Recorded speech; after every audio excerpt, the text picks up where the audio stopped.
It's time for residents to have their say when it comes to the 2024 budget.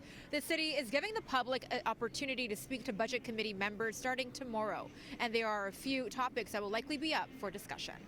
From affordable housing, safety, and transit, a number of hot-button issues have been on the minds of Torontonians. People have been struggling across our city with housing that's too expensive, transit that never comes on time, with services that are always inadequately funded, with potholes, et cetera, et cetera. Toronto city staff have proposed a 10.5% property tax increase this year, the largest hike the city has seen since amalgamation.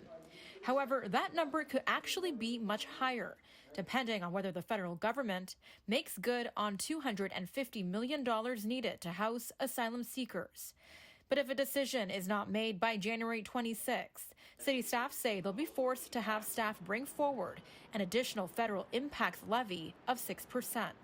For many years, we've been sold as Torontonians, as residents of the city, that we can have a low taxes and services that we need and rely on, and that just hasn't been the case. In terms of transit, the budget proposes a freeze on TTC fares this year, allocating just over $1.2 billion towards public transit.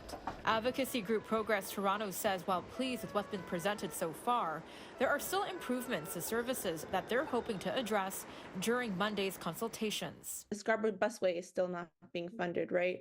And that would save folks who are using the Scarborough busway or are now finding alternatives to RT 20 minutes a day.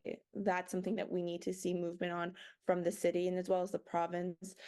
We need a higher target in terms of acquiring affordable housing through and preventing rent evictions.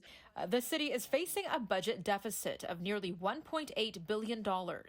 Officials say financial staff were able to find over $600 million in cost savings for the 2024 budget. This budget is not by any means perfect, but we really need these other services as well to be introduced. And overall, I do see this as an opportunity for the city to grow. The public can speak directly to budget committee members starting tomorrow and on Tuesday. Times and locations can be found on the city's website. Then council will be voting on a final fiscal plan on February 14th. Melissa Nakhavoly, City News.